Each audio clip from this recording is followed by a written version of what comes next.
Friends, welcome to my channel. तो आज की वीडियो में हम लोग देखने वाले हैं बायो के कुछ इंपॉर्टेंट क्वेश्चन जो पेपर में पूछे गए हैं। तो पहला क्वेश्चन है, निम्नलिखित पदार्थों में से किसकी आवश्यकता शरीर में अस्थि निर्माण के लिए नहीं है।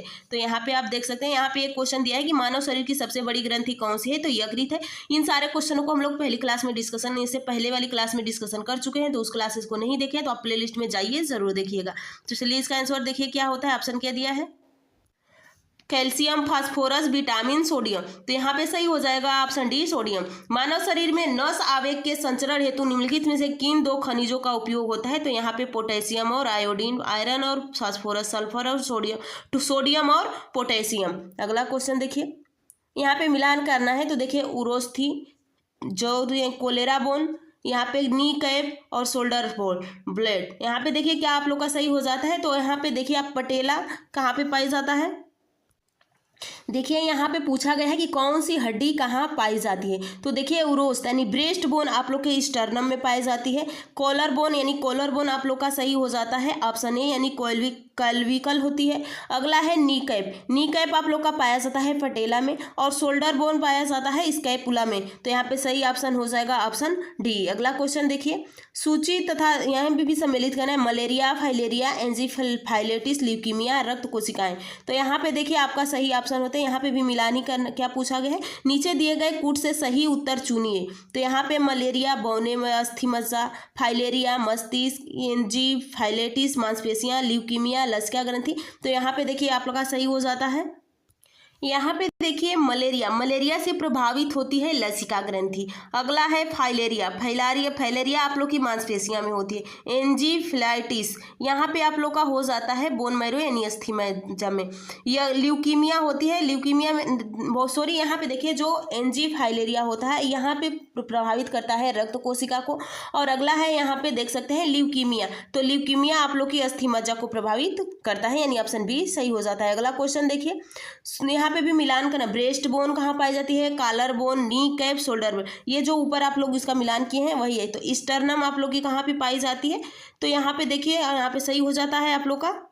इसको अभी आप लोगों ने ऊपर देखा है। तो यहाँ पे आप लोग का ब्रेस्ट बोन स्टर्नम हो जाती है, कॉलर बोन यहाँ पे कैल्विकल हो जाती है, नी कैप पेटेला यानी आपके घुटनों में पाई जाती है, और शोल्डर ब्लेड यहाँ पे हो जाता है स्कैपुला। तो यहाँ पे आप लोग का सही हो जाता है, यहाँ पे देख सकते हैं ऑप्शन सी। अगला क्वेश्चन देखिए, मनुष्य के फेफड़े में कितने भाग होते हैं। तो 4 भाग होते हैं। शुक्राणुओं के किस भाग में माइटोकॉन्ड्रिया पाया जाता है। तो नाभिक में, अग्रपिंड में, मध्य भाग में, पूंछ या कशाभिका में। तो ऑप्शन सी हो जाता है, मध्य भाग में ही माइटोकॉन्ड्रिया पाया जाता है। अगला देखिए, निम्न में से कौन सा उपापचयी अपशिष्ट के उत्सर्जन के लिए एटीपी आवश्यक नहीं है। तो यूरिया एसिड, यूरिया, ग्वानिन और अमोनिया। तो यहाँ पे सही हो जाता है यूरिक एसिड। अगला क्वेश्चन देखिए, शरीर में प्लेटलेट्स के उत्पादन का नियंत्रण करता है एराइथ्रोपोइटिन, थ्रोम्बोपोइटिन, प्लाज्मिड, हिपेरिन। तो यहाँ पे सही हो जाता है ऑप्शन बी, थ्रोम्बोपोइटिन। अगला देखिए, फाइब्रोनोजेन का संश्लेषण किसमें होता है। तो लीवर में होता है फाइब्रोनोजेन का संश्लेषण।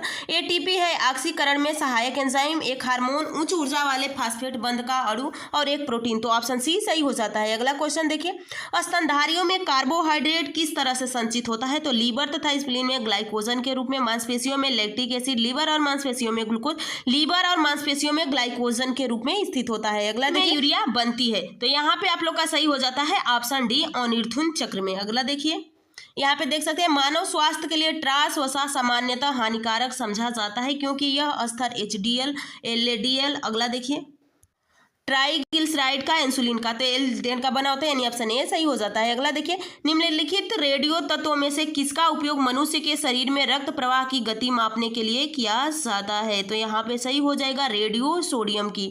अगला यहाँ पे भी मिलान करने का के लिए दिया है। तो यहाँ पे आप देख सकते हैं कि कार्बोहाइड्रेट, उपापचयी, बीटा ऑक्सीकरण, वासीय अम्ल ऑक्सीकरण, इंसुलिन, केरेटिन, प्रतिस्कंदन और हिपेरिन वाले यहाँ पे आप मिलान कर सकते हैं। अगला क्वेश्चन देखिए, ऑप्शन डी सही हो जाता है। मानव शरीर के भीतर भाग में रोग की पहचान की जाती है कार्डियोग्राफ से, एंडोस्कोप द्वारा, जायरोस्कोप द्वारा, स्टेथोस्कोप द्वारा। तो सही ऑप्शन हो जाता है एंडोस्कोप द्वारा। अगला देखिए, शारीरिक क्रियाकलापों का व्यायाम के दौरान ग्लूकोज या ऊर्जा की खपत अत्यधिक बढ़ जाती है, इसका कारण होता है। तो ऑप्शन सी सही हो जाता है, ऑक्सीजन की ऋण यानी ऑक्सीजन की कमी हो जाती है। मनुष्य के शरीर में ताप नियंत्रण केंद्र यानी थार्मोसिस्ट कहाँ आ जाता है। तो यहाँ पे हाइपोथैलेमस हो जाएगा। मानव शरीर का कौन सा भाग ताप को नियंत्रित रखता है? तो यहाँ पे सही ऑप्शन हो जाएगा आप लोग का बी यानी फेफड़ा। अगला देखिए, मानव शरीर में त्वचा के नीचे पाए जाने वाले वसा का क्या कार्य होता है? तो शरीर के लवण को क्षय को रोकता है, शरीर की ऊष्मा को क्षय को रोकता है। अगला क्वेश्चन देखिए, हृदय की धड़कन को नियंत्रित करने के लिए आवश्यक खनिज है? तो यहाँ पे सही ऑप्शन हो जाएगा ऑप्शन सी पोटेशियम। मनुष्य में एफ्लाटॉक्सिन खाद्य विशेषज्ञता द्वारा सामान्यतः कौन सा अंग प्रभावित होता है? तो सही ऑप्शन हो जाता है ऑप्शन डी यकृत। अगला क्वेश्चन देखिए, ओजोन की सांद्रता में फुसफुस शोफ उत्पन्न कर मानव स्वास्थ्य को गंभीर रूप से प्रभावित करता है? तो यहाँ पे सही ऑप्शन हो जाएगा ऑप्शन डी 9 ppm पर। अगला देखिए, निम्न में स्वेदन किसे लिए महत्वपूर्ण है? तो शरीर के गंध निकालने के लिए, सामान्य स्वास्थ्य सुधार के लिए, त्वचा के रंध्र खोलने के लिए। अगला देखिए, शरीर के तापमान को नियंत्रित करने के लिए। सही ऑप्शन हो जाता है डी। स्टेपीज नाम है एक उत्तक का, एक वैज्ञानिक का, एक अस्थि का, एक जानवर का। तो ये अस्थि का नाम है और ये कानों में पाई जाती है, मैलियस इनकस स्टेपीज। अगला देखिए, निम्नलिखित कथनों पर विचार कीजिए। सोते समय तीव्र प्रकाश अवांछनीय होता है, कारण तीव्र प्रकाश में शरीर में मेलाटोनिन का उत्पादन अधिक होता है। तो यहाँ पे आपका सही हो जाएगा ऑप्शन सी, ये सत्य है और असत्य है। यहाँ पे पूछा है तीव्र प्रकाश में शरीर में मेलाटोनिन का उत्पादन अधिक हो जाता है, ऐसा नहीं है। अगला देखिए, मनुष्य के आंख में रंग की अनुभूति किसके द्वारा होती है? तो यहाँ पे सही हो जाए, आप रंग को किसके द्वारा पहचान सकते हैं?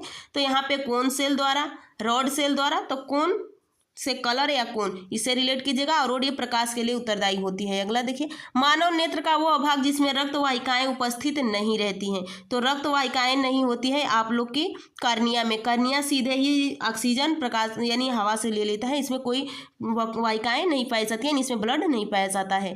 जब आंख में धूल जाती है तो उसका कौन सा अंग सूज जाता है और गुलाबी हो जाता है? तो यहाँ पे सही ऑप्शन हो जाएगा नेत्र श्लेष्मा। अगला देखिए, मानव भ्रूण का हृदय कब स्पंदन करने लगता है? तो अपने परिवर्धन के चौथे सप्ताह में। ऑप्शन सी सही हो जाता है। मानव शरीर में अधिकतम मात्रा में पाए जाने वाला तत्व होता है? तो सबसे ज्यादा पाया जाता है कैल्शियम। हमारे शरीर का अधिकतम भार बना है, देखना आगे। सही ऑप्शन हो जाता है ऑप्शन डी जल का। टीकाकरण में क्या होता है? तो यहाँ पे देखिए ऑप्शन आप लोग का सही हो जाएगा ऑप्शन ए, शरीर में ऐसे पदार्थ अंतःक्षेपित इंजेक्ट करना जो शरीर की प्रतिरक्षी उत्पन्न करने के लिए उद्दीप्त करते हैं। अगला क्वेश्चन देखिए, धूम्रपान शरीर में ऑक्सीजन की कमी उत्पन्न करता है क्योंकि इससे। तो यहाँ पे क्या हो जाएगा ऑप्शन बी यानी रक्त में ऑक्सीजन का अंश घटता है। ऊंचे पर्वतीय क्षेत्रों में नाक से रक्त क्यों निकलता है? तो क्योंकि वायुदाब कम हो जाता है। तो यहाँ पे सही हो जाएगा ऑप्शन ए, बाहरी दबाव की तुलना में कोशिकाओं में रक्त दबाव अधिक हो जाता है, यानी हमारे शरीर की दाब अधिक हो जाता है और बाहर के वातावरण का दाब कम हो जाता है। अगला देखिए, हृदय वाहिका रोग और अति रक्तदाब के खतरे का सामना कर रहे व्यक्तियों के संदर्भ में निम्नलिखित में से कौन सा एक अच्छा कोलेस्ट्रॉल माना जाता है? तो यहाँ पे आप लोग का सही हो जाएगा उच्च घनत्व लिपोप्रोटीन यानी HDL, हाई डेंसिटी लिपोप्रोटीन। पादपों और प्राणियों में परिवर्धन के लिए जनन द्रव्य जर्म प्लाज्मा की आवश्यकता होती है।